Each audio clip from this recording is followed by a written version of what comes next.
परमेष्ठी दर्जी। अब आते हैं आज से 400 वर्ष पूर्व, वर्तमान आधुनिकता के थोड़े पहले।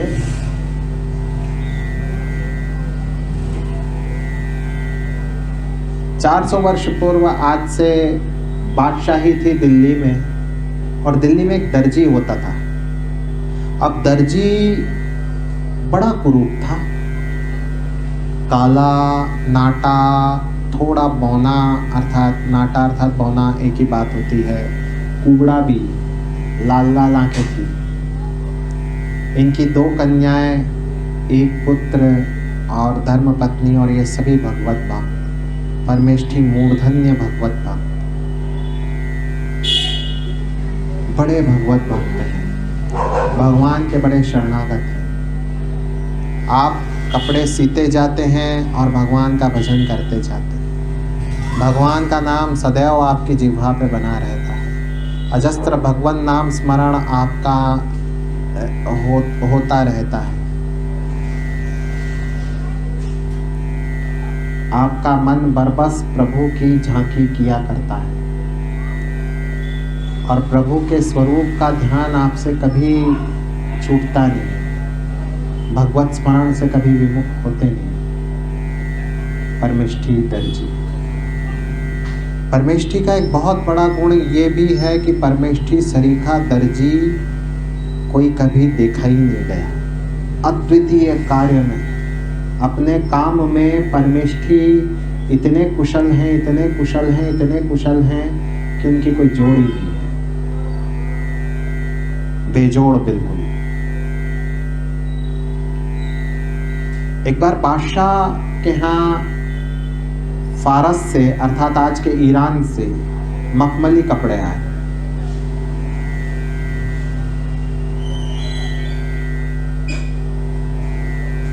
चीन से बड़े सुंदर रेशम के धागे और नई तरह की रुई जो होती है, कपास होता है, वो आया। बड़ा नरम सा कपास था और इत्र आए। शासन तंत्र में एक दूसरे को बादशाह, राजा, महाराजा भेंट दिया करते थे, संभवतः वैसे ही कुछ हुआ होगा। कहा गया जी मखमल है ना, इसका आपका गलीचा बना देते हैं आपका। गलीचा से ऊंचा है ये कपड़ा, इस मखमल पे पैर रखें तो नहीं, दूसरे मखमल पे पैर रख लेंगे। इसके तो तकिए बनने चाहिए जिस पर ऐसा टिक के बैठे, जिसका ऐसा स्पर्श होता है, हाथों से स्पर्श करने योग्य, पैरों से स्पर्श करने योग्य नहीं। ये मखमल हाथों से स्पर्श करने योग्य है। क्या ठीक है जी? अब गद्दा बनाना है तो फिर दर्जी को बुलाना है, और गद्दे तकिए बनाने के लिए या किसी भी कार्य के लिए सीने के परमेष्ठी से उपयुक्त कोई नहीं, तो परमेष्ठी को बुलाया है कि जी साहब इसमें रुई भर करके और रत्न और मणियां जड़ना है। तकिए में भी मणियां। और भारत को स्वर्ण की चिड़िया यूं ही नहीं कहते थे, स्वर्ण की चिड़िया छोटी बात है, रत्नों की चिड़िया कह लेनी चाहिए। हमारे रत्नी सारे इधर थे, तो रत्न इत्यादि दिए गए। अच्छा, परमेष्ठी बड़े नैष्ठिक है, कोई चोर चकार नहीं। ऐसा नहीं है कि रत्न लेके दबा के निकल लेंगे, निष्ठावान है बिल्कुल। सत्य के, यथार्थ के मार्ग के अवलंबी है बिल्कुल। उनसे ये अपेक्षा ही नहीं की जा सकती कि इतनी सी हेर फेर की उनकी कभी बुद्धि में भी आए। पूरे पूरे पूरे नगर को विश्वास है कि परमेष्ठी परमेष्ठी है। अब परमेष्ठी को कहा गया कि ये जो तकिया है, इस तकिए को तैयार करना है, और तकिए को तैयार करने के लिए जो रुई होती है ना, उसमें इत्र भरा गया। ऐसा इत्र, परमानेंट इत्र डाला गया कि उस तकिए से परमानेंट सुगंध आती है। और फिर उसमें रुई और इत्र का बड़ा कॉम्बिनेशन भरा गया, और फिर उस तकिए को बनाया गया, और उस तकिए पे कारीगरी की गई। क्या कारीगरी की थी, एम्ब्रॉयडरी जिसको हम कहें आज की भाषा में। तो ऐसी एम्ब्रॉयडरी की उस पर, ऐसा उसको तकिए को बनाया कि वो तकिया अपने आप में देखने पे ऐसा मालूम पड़ता हो जैसे देवलोक का तकिया। परमेष्ठी ने बड़े मनोयोग से भगवान के भजन करते करते बनाया। अब उसका कार्य पूरा हो गया है, तकिया लगभग तैयार है, अंतिम जो टाँके या उसको फिनिशिंग होनी है वो हो चुकी है और परमेष्ठी दरबार में जाने को खड़े हुए। अपने स्थान से जहाँ वो तकिए की कारीगरी कर रहे थे, जहाँ बैठते थे वो सिलने, वहाँ से खड़े हुए। हाथ में दो तकिए बनाने थे, 2 तकिए हाथ में ऐसे उठा लिए।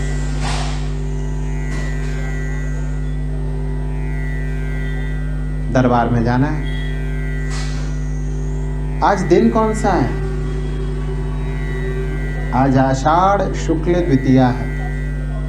आषाढ़ शुक्ल द्वितीया अर्थात जगन्नाथ रथ यात्रा, रथोत्सव।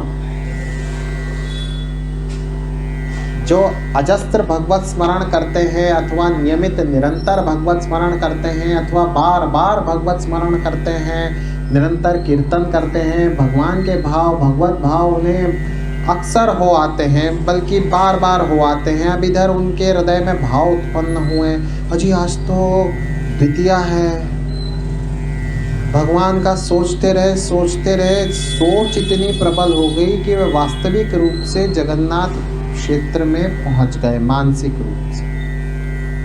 और जगन्नाथ भगवान रथ पे विराजे, बड़ी भगवान की साज संभाल हो रही है, बड़ी भगवान की सेवा हो रही है। भगवान की जो है भक्त उनके लिए तरह तरह के पंखे ढूंढ रहे हैं, कोई किस तरह से सेवा कर रहा है, कोई कैसी सेवा कर रहा है। भगवान यात्रा में जाने को तैयार, तभी जो भीड़ भड़का और जो आपाधापी होती है उस सब के चलते भगवान का जो तकिया है वो फट जाता है। एकदम ऐसे ले जाने लाने में और एकदम ऐसे पैर वगैरह लग गया, एकदम तकिया भगवान का फट गया। भगवान चरण कहाँ धरेंगे?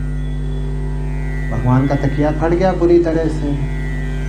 भगवान का तकिया फटा, अंदर जो झांकी ले रहे हैं एकदम से अंदर तकिया फटा के, और नया नया तकिया लाओ, नया तकिया लाओ, जाओ जाओ प्रासाद में जाओ, भवन में जाओ, नया तकिया लाओ, नया एक कोई हमको जो है आवरण चाहिए भगवान के लिए। भगवान चरण कहाँ धरेंगे? एकदम से अरे क्या हो गया, ये क्या हो गया? भगवान का तकिया बनवाया गया था, तकिया क्या हुआ? परमेष्ठी हाथ में 2 तकिए पकड़ के वहीं खड़े हुए हैं जहाँ थे, और मानसिक रूप से तो वो है जगन्नाथ क्षेत्र। उन्होंने कहा भगवान क्या आवश्यकता है कहीं जाने की, ये लो ना तकिया। अब फिजिकली वो कहाँ है? वो दिल्ली में है, अपने घर में, जहां से उनको अभी दरबार में जाना है। और मानसिक रूप से वो कहाँ है? जगन्नाथ क्षेत्र में। और उन्होंने तकिया दिया और कहीं भगवान के निकट वो तकिया तुरंत पहुंच गया, वास्तविक तकिया पहुंचा, मानसिक रूप से नहीं पहुंचा, वास्तविक रूप से तकिया, एक तकिया उनका जो है वो वहां पहुंच गया। अब भगवत भक्तों ने देखा, अरे तकिया आ गया, तकिया आ गया, तकिया आ गया, अरे देवताओं ने भेजा होगा, कितना सुंदर है, ऐसा लग रहा है सीधे देवलोक से उतर के आया। समझ रहे हैं आप लोग? ऐसा लग रहा है सीधे देवलोक से उतर के आया। अरे तकिया आ गया, अरे कहीं मत जाओ, कहीं मत जाओ, कहीं मत जाओ, देखो तकिया आ गया, तकिया आ गया, तकिया। अरे भगवान की लीला कैसे जा रही, रत्न चटित बिल्कुल तकिया आ गया। कथा जो है वो भगवान जाने या परमेष्ठी दर्जी जाने, भगवत कृपा से। सर्वसाधारण तो इन मर्म को समझ नहीं सकता, तकिया आ गया वहां। परमेष्ठी को आंखों से प्रेमाश्रु बहने लगे, उन्होंने दर्शन किए, भगवान नील माधव ने अपने चरण रख दिए। और आज मेरा जन्म और मेरा जीवन धन्य धन्य कृत्य हुआ। 1-2 बार परमेष्ठी गए भी थे वहाँ पे, यात्रा में देखी हुई थी यात्रा, तो बड़ा धन्य हो गए कि धन्य धन्य कृत्य कृतार्थ हुआ। आज तो मैंने रथ यात्रा में भगवान की सेवा, भगवान का कैंकर्य करने का शुभ अवसर प्राप्त हुआ, सुअवसर प्राप्त हुआ। मैं तो बड़ा भाग्यशाली। अब कोड़े पड़ेंगे दरबार में, चुरा लिया तुमने तकिया, अरे पढ़ने दो, अब तो ये शरीर शीर्यते इति शरीर, शरीर क्या है? शरीर का तो शरण होना है। जो सेवा मुझसे करवानी थी वो ठाकुर ने करवा ली है, सबसे बड़ी बात। दरबार गए, दरबार में पाशाह ने कहा कि तकिया लिया है कि जी ये तकिया, कि दूसरा तकिया कह जी ऊपर पहुंचा दिया भगवान के दरबार, भगवान के दरबार में भिजवा दिया। 2-4 बार प्रश्न किया। फिर परमेष्ठी से राजा भी बड़ा प्रेम रखते थे, बादशाह बड़ा प्रेम रखते थे। उन्होंने इधर उधर घुमा के पूछा। परमेष्ठी बड़े अद्वितीय और बड़े निष्ठिक थे और कभी ऐसा हुआ नहीं कि परमेष्ठी 2 तकिए बनाए थे कि 2 ही बनाए, एक तकिया नहीं बना। कि परमेष्ठी हो सकता है तुमने एक ही यही बनाया हो, इतना ही मखमल रहा हो, ये भी हो सकता है, एक ही चला लेंगे काम, एक ही बनाया नहीं, बोले बने 2 हैं, एक मैंने ऊपर दे दिया। मतलब सीधा सीधा इकबाल जुर्म कर रहा, सीधा सीधा अपराध स्वीकारोक्ति कर रही थी। बने 2 थे, बादशाह खुद कह रहा है कि नहीं एक ही बना होगा, भाई मखमल कम पड़ गया होगा, तुमने इधर उधर कारीगरी है तो द्वितीय है, बिल्कुल बेजोड़ है, बिल्कुल कम पड़ गया होगा। क्या जी नहीं, 2 बने थे, एक उधर एक इधर। अच्छा, सब लोगों ने सुना। बादशाहों के और राजाओं के दरबार में कानाफूसी और इसकी टांग खिंचाई उसकी टांग खिंचाई चलती रहती है। बादशाह को 1 मिनट में किसी ने भड़काया और बादशाह भी बड़ा तामसिक और विषय लोलुप था। भड़कने कोई देर थोड़ी लगती है, चोरी करके गया है और इसने अपनी 7 पीढ़ी तार दी तकिए में और आपको इधर उधर की बातें सुना रहा है और आप भी बड़े भोले हो। बादशाह सलामत, लगाओ इसमें जूते, क्या अभी तो इसको हथकड़ी बड़ी डाल के अंधेरी कोठरी में बंद कर दो, कल सुबह इसको सरेआम कोड़े मारते मारते समाप्त कर दो। जब तक ये समाप्त नहीं हो तब तक कोड़े मारते रहो, उसको से जकड़ के डाल। अब परमेष्ठी को तो सुदबुद्ध कहा, वो तो पुनः जो है जगन्नाथ रथ यात्रा देख रहा है। अच्छा, जगन्नाथ रथ यात्रा भी एक ही रथ यात्रा होती है जो मनुष्यों द्वारा जो है निकाली जाती है, और एक दिव्य भी होती है।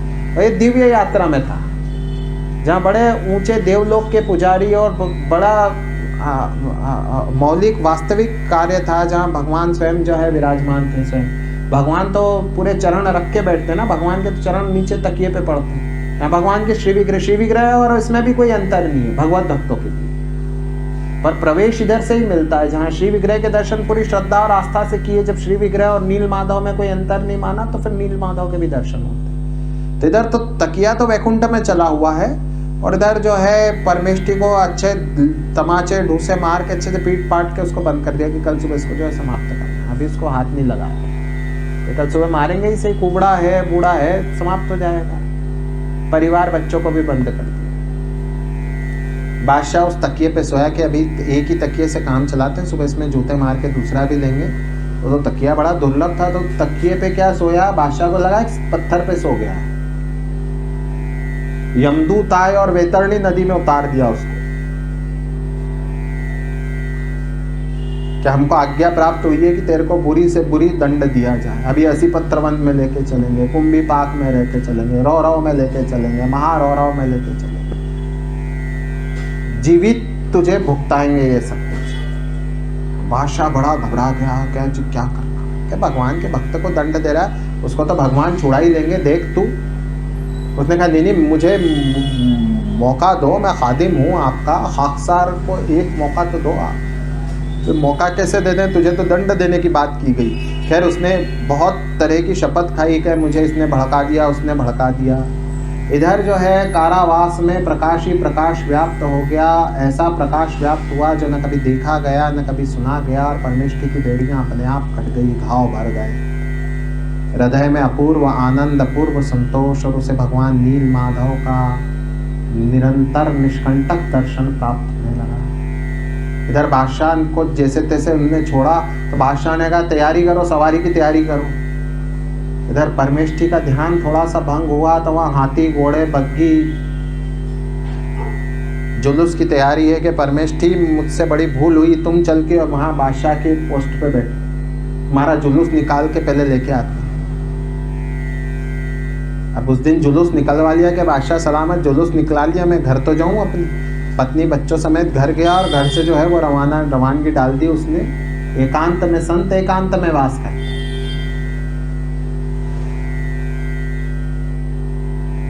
भगवत भक्त एकांत में वास करेंगे, वो कोई माया में या विषय जाल में तो नहीं पड़ेंगे। पढ़ते तो मार लेते ये सब जो है तकिया और भी बहुमूल्य पदार्थ उनके सामने आए होंगे कभी राजा।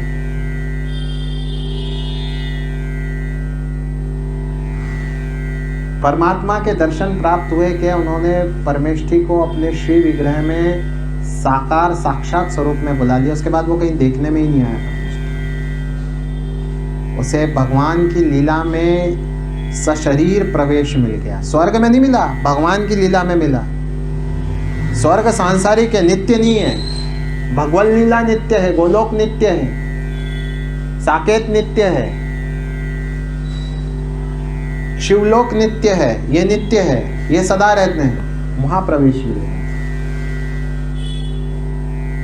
यह प्रकृतैर्ज्ञान पथैर्जनानां यथा शयं देहगतो विभाति यथा नीलः पार्थिवमाश्रितो गुणं सईश्वरो मे कृतान् मनोरथम्। श्री राम जय जय राम।